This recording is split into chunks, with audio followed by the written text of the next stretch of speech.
오늘 설교 제목, 정결과 거룩의 이해가 없는 혼란한 신앙. 정결과 거룩의 이해. 여러분, 그 두 개의 차이와 또 그 두 개의 또 공통점을 아시는지요? 시리즈입니다. 다음 주에는 거룩과 정결의 이해가 없는 혼란한 신앙. 이렇게 할 거예요. 그러니까 앞뒤만 좀 바꿔가지고. 방금 우리 읽었듯이 거룩함을 얻게 하시기 위해서 우리 주님께서 우리 히브리서 앞에 있던 모든 장들 그 일들을 행하신 거예요.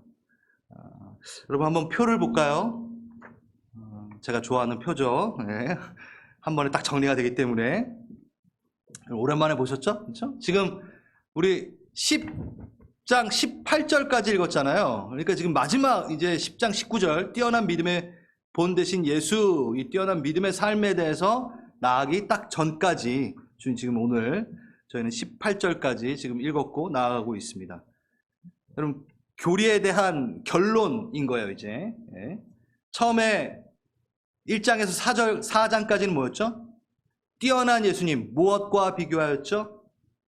천사와 선지자들과 모세까지 비교하면서 훨씬 더 위대하신 뛰어나신 예수님 하면서 이렇게 예수님의 본질에 대해서 얘기를 했습니다. 그렇죠? 그리고 두 번째 단락에서 뛰어난 예수님 하시면서 그냥 예수님이 아니라 어떤 대제사장 되신 예수님. 그래서 무엇과 또 비교했죠? 이 땅의 레위 계파의 계열의 제사장, 대제사장들과 비교하며 또 뭐와 비교했습니까? 구약의 제사의 제도들 그것과 비교하여 또 성막과 비교하여 예수 그리스도의 위대하심, 예수 그리스도의 지상사역에 대한 부분이 얼마나 위대한 것인가, 우리에게 얼마나 소중한 것인가, 대제사장 되신 예수님이 우리에게 얼마나 필요한 것인가를 이야기를 여태까지 했었어요. 뛰어나신 예수님까지.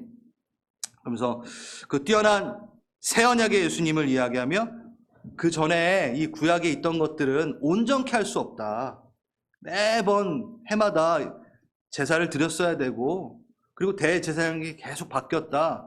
근데 영단번에 그리고 유일한 한 분의 그 대제사장의 사역으로 인하여 우리는 영원토록 새 언약 가운데 들어갈 수 있다. 그래서 온전해질 수 있다라고 하는 거예요. 앞에서는 계속 온전할 수 없다. 온전할 수 없다. 근데 우리는 이제 예수 그리스도로 인하여 온전하여졌다. 하늘의 대제사장직의 단회성, 완전성, 영원성, 그 십자가에 대해서 이제 얘기를 한 거죠. 그러면서 정리하듯 오늘 읽었던 10절과 18절까지가 나온 겁니다. 그 정리 부분에 딱 두 절을 제가 꼽으라면 제가 읽어드릴게요. 10절. 이 뜻을 따라 예수 그리스도의 몸을 단번에 들으심으로 말미암아 우리가 거룩함을 입었노라. 이제 표 치워주셔도 됩니다. 그리고 14절 그가 거룩하게 된 자들을 한 번의 제사로 영원히 온전하게 하셨느니라. 그러니까 우리가 온전치 못하나 이제 예수로 인하여 온전하여졌다 라면서 정리를 하고 있어요. 여러분 벌써 표 나오고 이제 뭐 정리하고 하니까 이렇게 화이팅!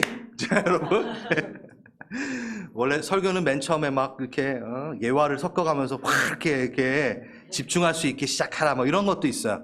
근데 전 그거 별로 원하지 않습니다.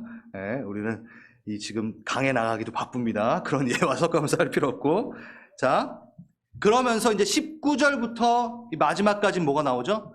이걸로 통하여 우린 이제 믿음의 삶을 살아야 된다라고 하면서 이제 실천편처럼 이제 나오는 거예요. 그러면서 10장 이 오기까지 경고가 있었어요. 몇 번의 경고가 있었죠? 아까 표에 있었는데. 여태까지 3번의 경고가 있었어요, 여러분. 그리고 앞으로 2번의 경고가 더 남아있어요. 그 3번의 경고는 뭐였나요? 복음을 듣고 유념하여 흘러 떠내려 가지 않도록 해라. 너네 자칫 잘못하면 잘 묶어놓은 것 같은데 스르륵 풀려가지고 떠내려가 버린다. 큰 구원, 이 예수 그리스도로 인한 이 십자가의 복음에 대해서 등한히 여기면 심판을 어찌 면하리요 하면서 경고를 합니다. 그리고 4장에서는 예수 그리스도 안에 안식이 있는데 그 안식을 떠나지 말아라. 믿음과 결합시키지 않으면 아무런 유익이 없는 안식이다. 너에게 안식이 주어졌어. 그런데 믿음하고 결합되지 않으면 구약에 있는 이들처럼 출애굽할 때 다 죽어버려. 이 얘기하면서, 예표로 하면서 믿음의 삶으로 그 안식을 너가 취하라. 아멘으로 받아들여라.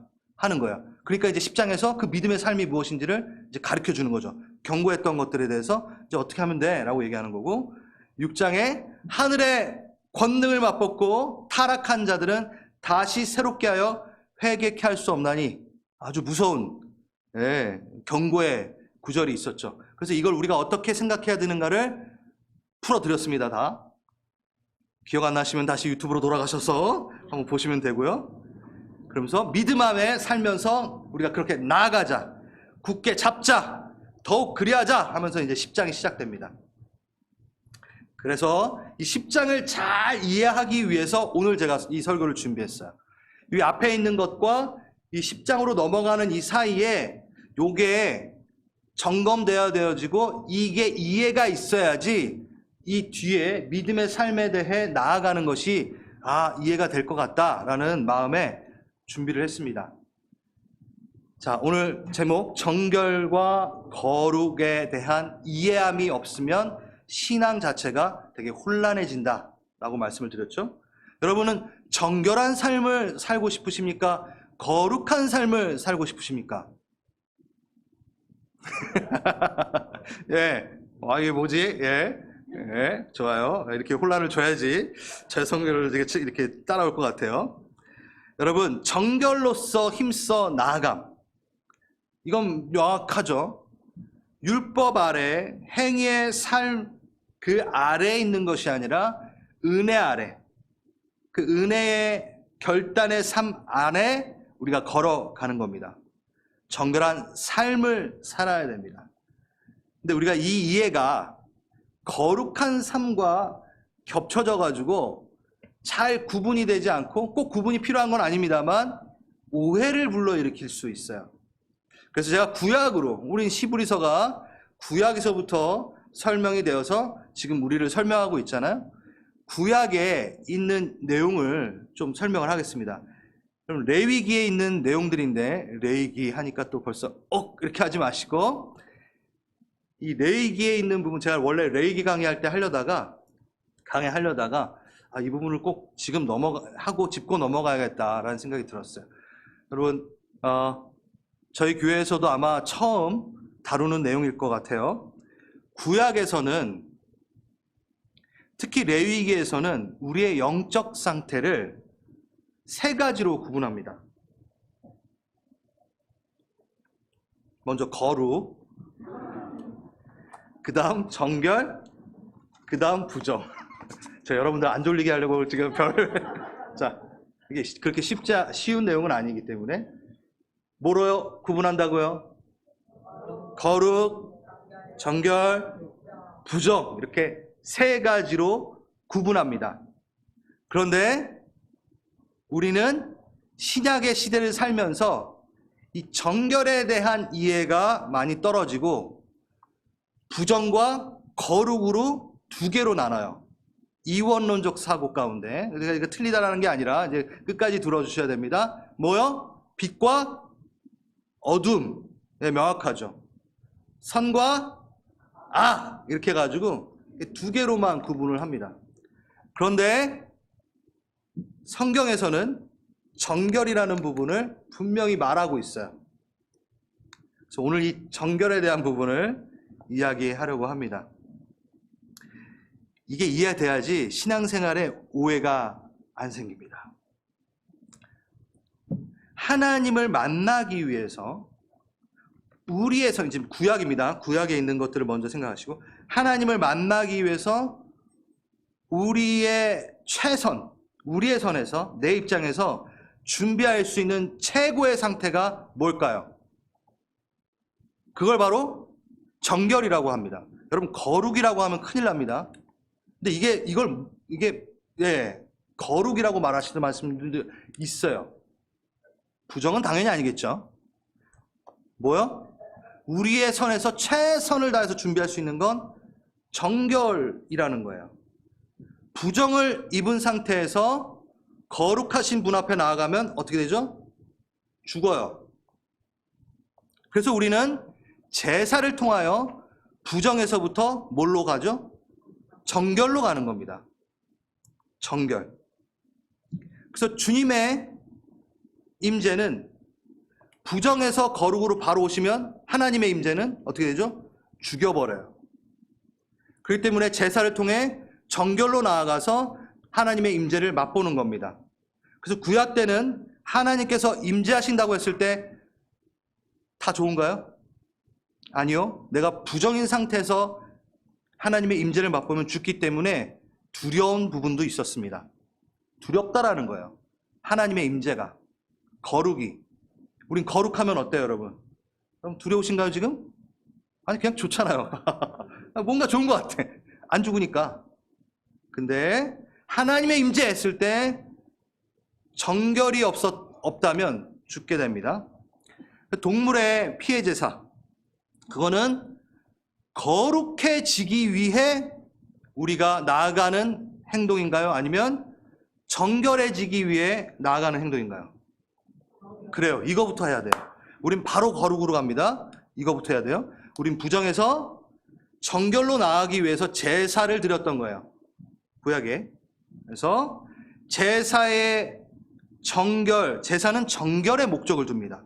인간 측에서 스스로 거룩할 수 없습니다.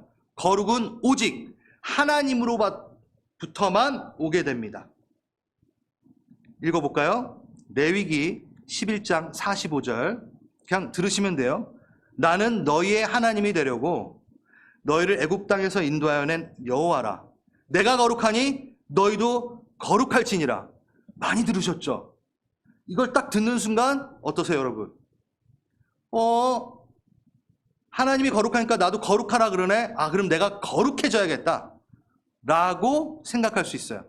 근데 전체를 봐야 돼요. 왜 이 말씀을 하셨는가? 이 말씀은 무엇인가? 레위기 21장 8절. 너는 그를 거룩히 여겨. 제사장 얘기하는 건데, 너희를 거룩하게 하는 나 여호와는 거룩함이니라. 이거를 히브리서에서 풀어냅니다. 9장 13절. 동물의 피 부정한 자에게 뿌려 그 육체를 정결케 하여 거룩케 하거든.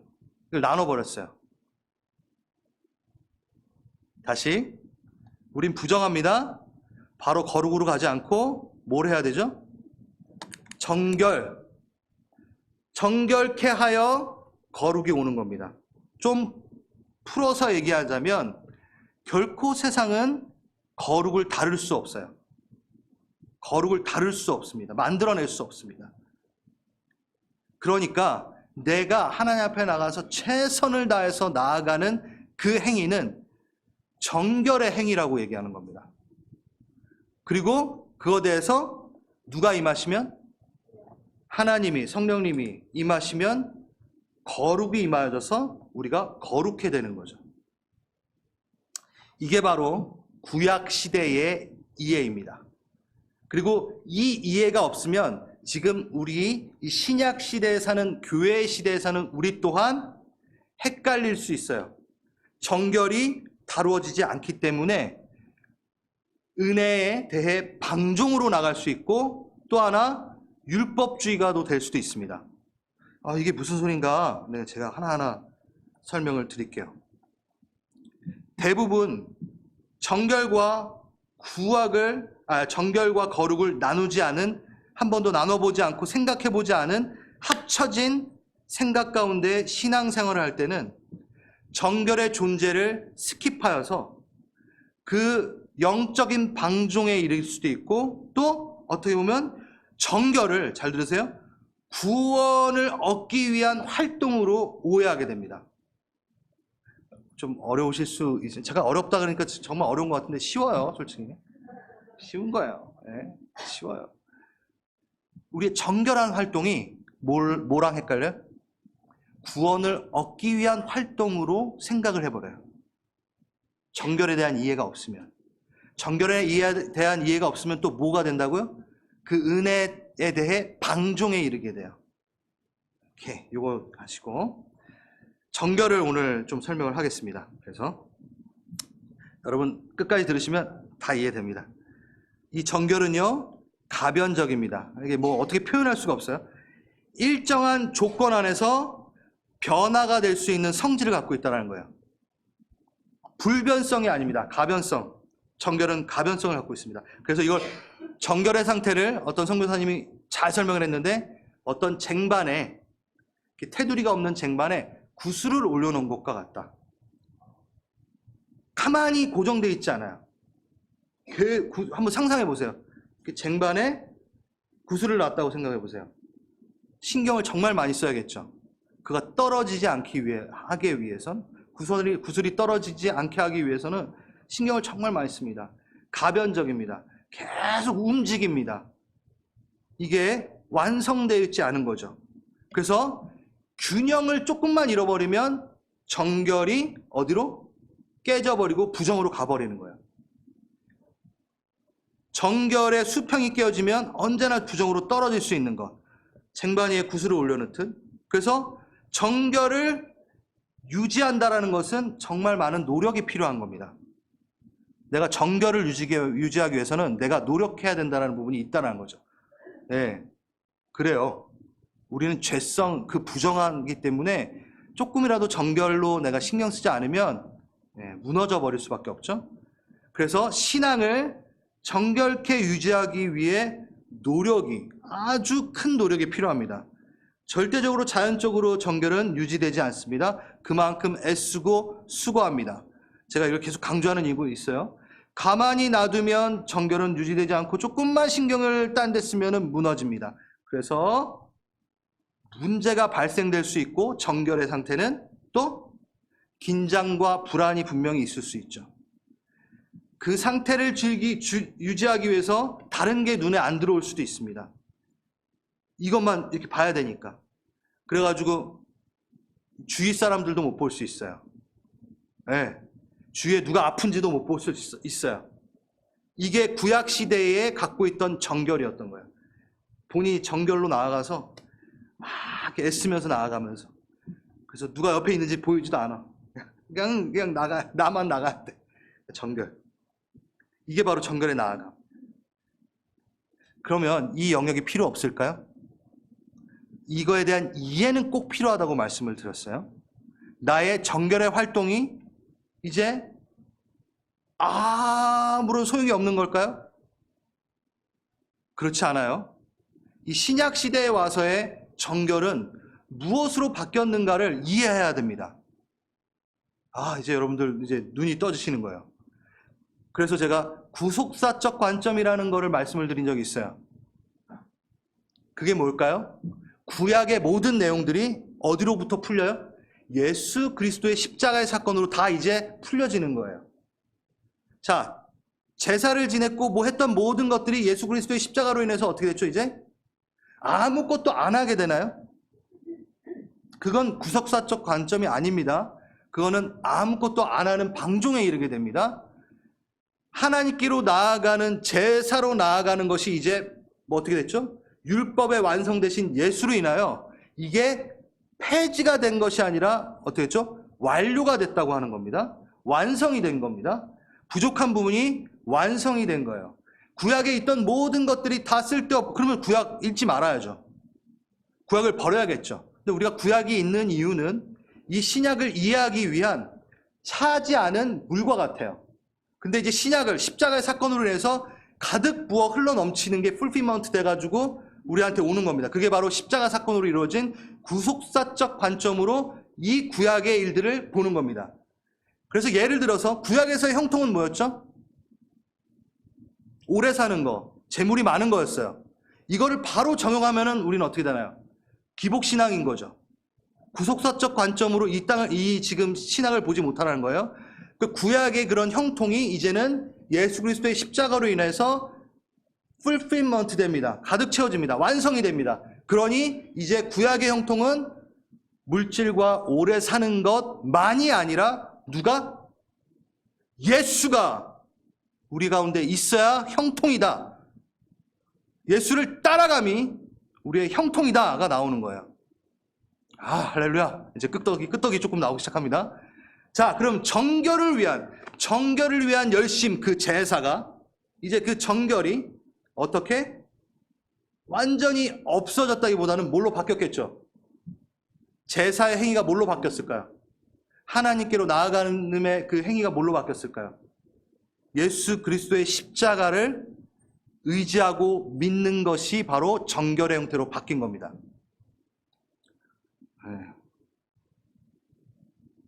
정결이란 상태가 우리의 목표처럼 보이지만 우리는 거기까지 가면 자유함이 절대 없어요. 거룩까지 나아가야 돼요. 근데 우리는 거룩으로 못 나갑니다. 그렇죠? 그게 구약의 아이디어죠. 그래서 누가 오셨죠?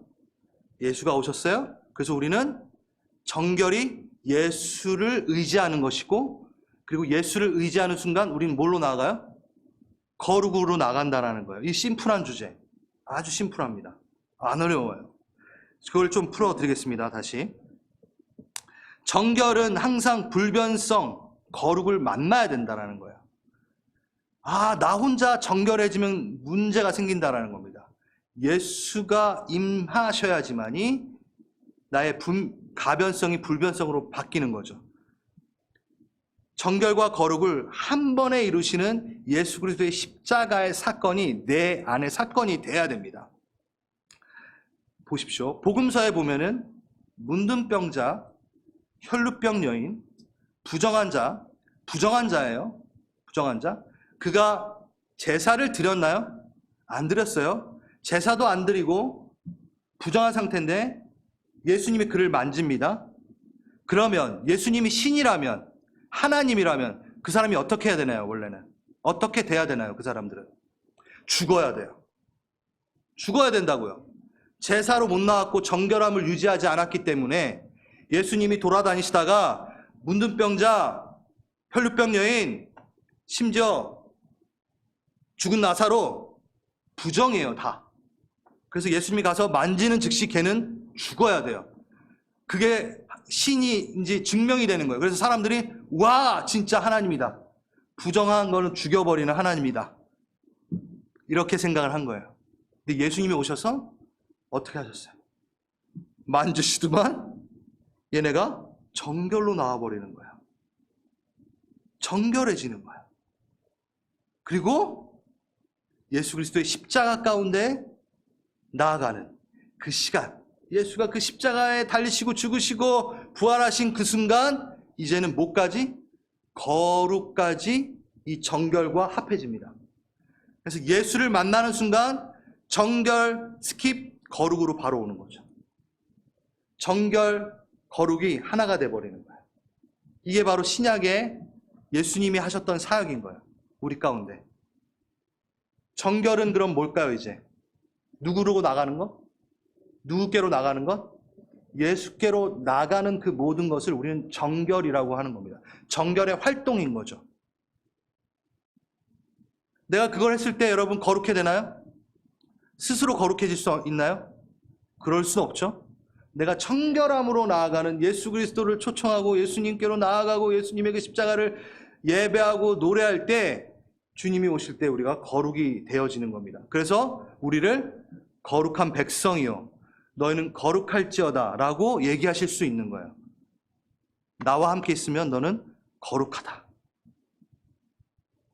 거룩이라는 존재로 나를 낳으셨지만 내가 정결과 거룩으로 내 삶을 나아가지 않으면 주님께서 우리 안에 거하심이 없어질 수 있는 부분인 거죠. 자, 이거는 신분의 문제가 아닙니다. 이 부분이 또 중요합니다. 그래서 이걸 또 정리를 하고 오늘 짧게 끝날 거예요. 여러분 지금 너무 많은 게 들어오면 뭐 의미가 없기 때문에 자, 제사 없이 갑자기 부정한 자가 정결하게 돼버렸어요. 그렇죠? 그래서 구약의 거룩은 내가 부정했었는데 정결로 열심히 나아가서 거룩으로 나아가는, 그래서 내가 나아가는, 내가 찾아가는 거룩이었어요. 근데 어떻게 되죠? 손만 닿기만 하면 오는 거룩이 오시는 겁니다. 거룩이 우리를 찾아오는 거가 되는 거죠. 그래서 정결의 이 과정이 스킵이 되는데 그 스킵은 그냥 스킵된 게 아니라 예수라는 그 순서, 예수라는 단계로 바뀌어져 버린 거죠. 이게 이제 우리의 정결은 이제 제사가 아니라 예수 그리스도를 내 안에 모심으로 정결해진다라는 뜻입니다. 정결이 없어진 게 아니에요. 예수를 내 안에 모심이 이제 정결입니다. 정결은 행위가 아니라 누구와 함께 있느냐가 중요해진 겁니다. 예수의 보혈, 예수의 이름, 그와 함께 있을 때 내가 정결해진다라고 우리는 이제 얘기하는 거죠. 우리가 정결로 나아간다는 것이 제사의 행위로 나가는 것이 아니라 했어요. 그러니까 한마디로 해서 행위가 정결케 되는 게 아니라는 것을 분명히 기억하셔야 됩니다. 됐죠? 예수께로 십자가로 나아간다는 것이 바로 정결한 삶을 얘기하는 거고 정결이라고 얘기합니다. 그러면 예수님이 말씀하셨던 그 거룩한 삶, 예수님을 닮아가는 그 정결한 삶은 무엇인가? 예수님께로 나아갔더니만 자연스럽게 뭐가? 거룩한 삶이 나오는 것이고 정결한 삶이 나오는 것이에요. 그러니까 여러분, 행위 구원과 정결과 헷갈리면 안 되는 거예요. 정결과 은혜의 방종과 헷갈리면 안 되는 거예요. 정결에 대한 지식이 없을 땐 내가 그냥 뭐 예수님이 나랑 있으면 뭐 다 아무 상관없지, 이렇게 돼버리잖아요. 근데 내 안에 뭐가 있어야 돼요? 예수를 향한 열심이 있어야 된다는 거예요. 제사로 나아가진 않지만 누구께로? 예수로 나아가는 열심이 있어야 되는 거예요. 내가 예수님께로 나아가서 예수님을 맞이하고 사랑함이 없이 나는 구원 열차 탔으니까 그냥 패스가 아니라는 거예요. 그러니까 정결을 이해하지 못하는 사람들이 그래요, 대부분. 그냥 구원 티켓 받았으면 갈 수 있다고 생각하는 뭐 이런 정도? 관계가 전혀 없는 신앙? 구원을 얻기 위한 신앙? 그거는 신앙이라고 얘기하지 않습니다. 기독교의 신앙은 예수를 닮아가는 게 신앙이라고 얘기하지, 천국 가는 걸 신앙이라고 얘기하지 않아요. 그러면 그 은혜의 방종이 정결이 있기 때문에 해결이 됐죠? 오케이? 근데 이 정결한 삶하고 뭐하고 또 헷갈려요? 구원을 얻기 위한 행위와 헷갈려요. 정결한 삶을 막 노력하는 사람을 보고 율법주의자, 이럴 수는 없다라는 거예요. 예수께로 나아가기 위해서, 예수를 사랑하기 위해서, 예수를 닮아가기 위해서 뭘 하죠, 우리가? 예배하고, 찬양하고, 말씀 보고, 시간 정해가지고 기도도 하고, 봉사도 하고, 헌신도 하고, 선교도 가고, 막 그거에 열심히 있는 사람을 보고, 아이, 하나님 다 자유케 하셨는데, 에? 자유하라! 너무 열내지 마!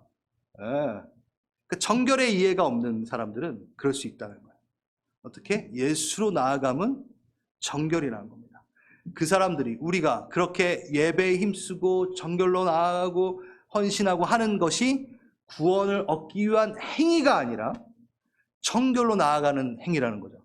행위라고, 정결로 나아감이라는 거죠. 이해되셨죠, 여러분? 예. 그래야지 우리가 자유로워요. 우리의 그 하나님에 대한 열정이 구원을 얻기 위한 것으로 폄하돼서는 안 되는 거예요. 우리가 정결을 얻기 위해서 그걸 하는 게 아니라 우리는 예수로 인해서 정결합니다. 예수를 따르고 예수를 붙들는 순간 우리는 정결해지고 바로 뭐까지 간다? 거룩까지 간다. 그래서 우리는 거룩한 삶을 사는 것이다. 그래서 내 안에 나오는 정결한 삶과 거룩한 삶의 행위는 뭐? 신분의 변화에서부터 시작이 되는 거예요. 그래서 구원에는 두 가지 측면이 있습니다.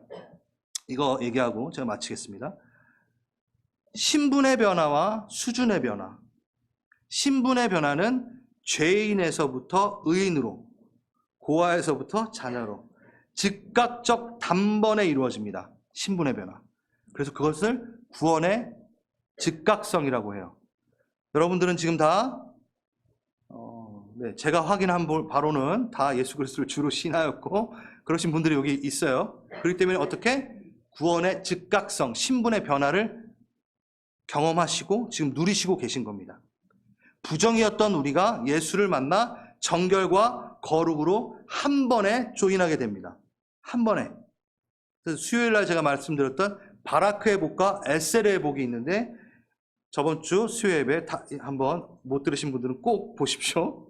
예, 이게 같이 이해됩니다. 그 다음에 이 신분의 변화와 또 다른 변화가 있는데 그것을 우리는 수준의 변화라고 신학적으로 얘기합니다.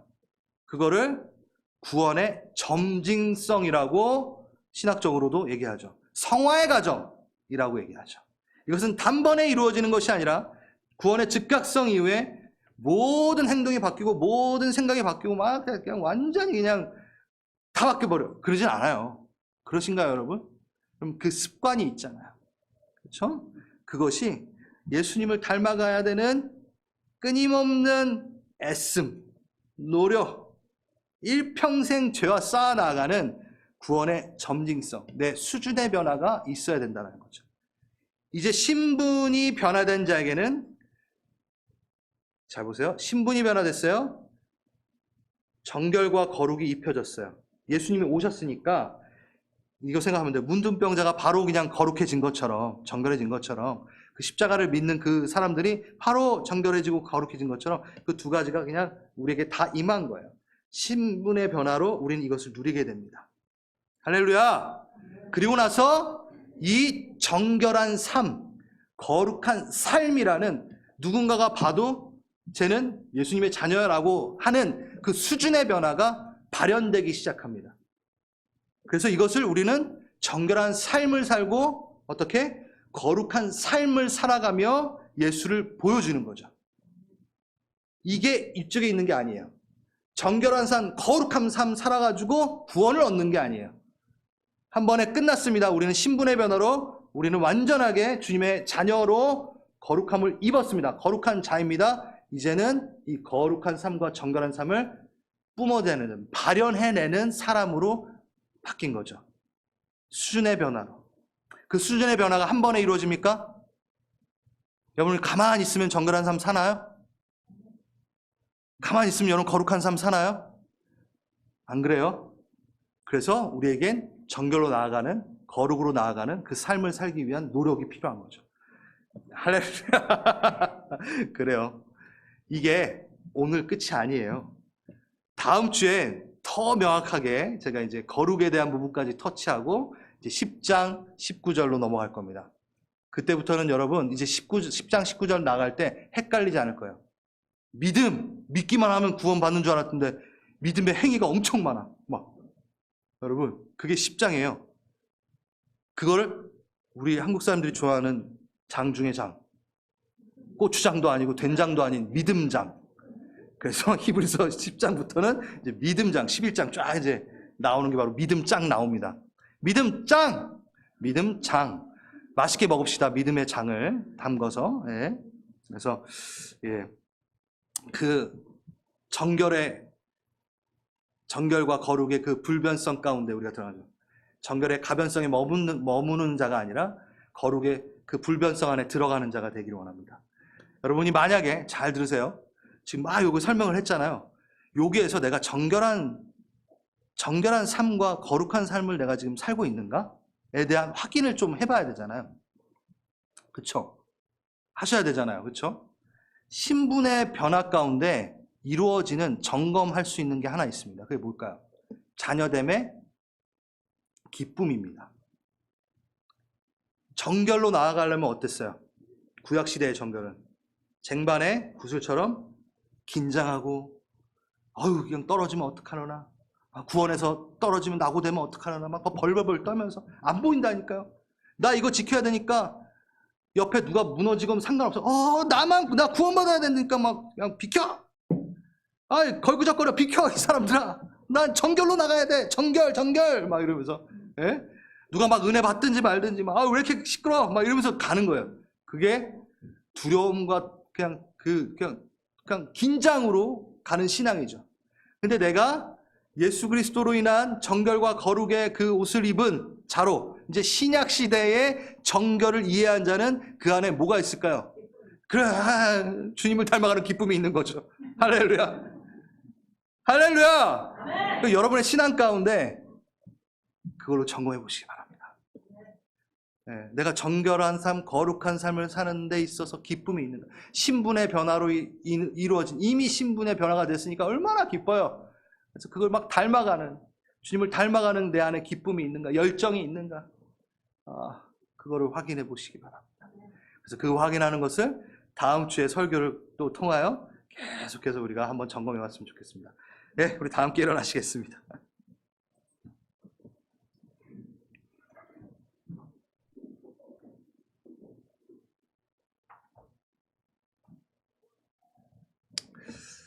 우리가 솔직히 성경을 우리가 많이 알고 또 보고 이해한다고 하지만 정말 이렇게 조그만 부분 하나하나 정결과 거룩이라든가 부정이라든가 이런 이해가 없을 때는 혼란이 되게 많을 수밖에 없어요. 그만큼 우리가 연약하다라는 거죠.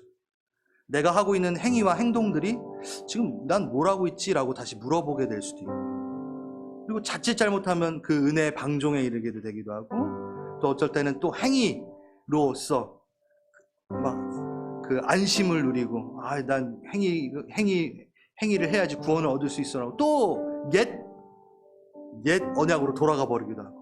그게 바로 히브리서가 갖고 있었던 정말 어려움이었어요. 히브리서를 읽던 그 구약의 유대인들이, 구약의 유대인들이 아니라 이 당시에 믿음을 이제 간 믿은 예수 그리스도를 영접한 이들이 막 혼란해가지고 막 여기 갔다가 저기 갔다 그러고 있었어요. 주님, 우리 가운데 주님을 따라가는데 깨끗함, 정결함이 있기 원합니다. 무엇보다도 주님을 이해하고 주님의 나라를 이해하는데 나를 밝히소서. 그래서 내가 신앙생활이 점점 어려워지는 게 아니라 심플해지게 해주십시오. 그 신앙생활에 기쁨이 있길 원합니다. 즐거움이 있길 원합니다. 그래서 그 정결함으로 내가 나아가고 거룩함으로 나아가는 것에 대한 기쁨이 있는 삶을 살게 해주십시오. 아멘. 아멘. 우리 기도합니다. 기도하시겠습니다.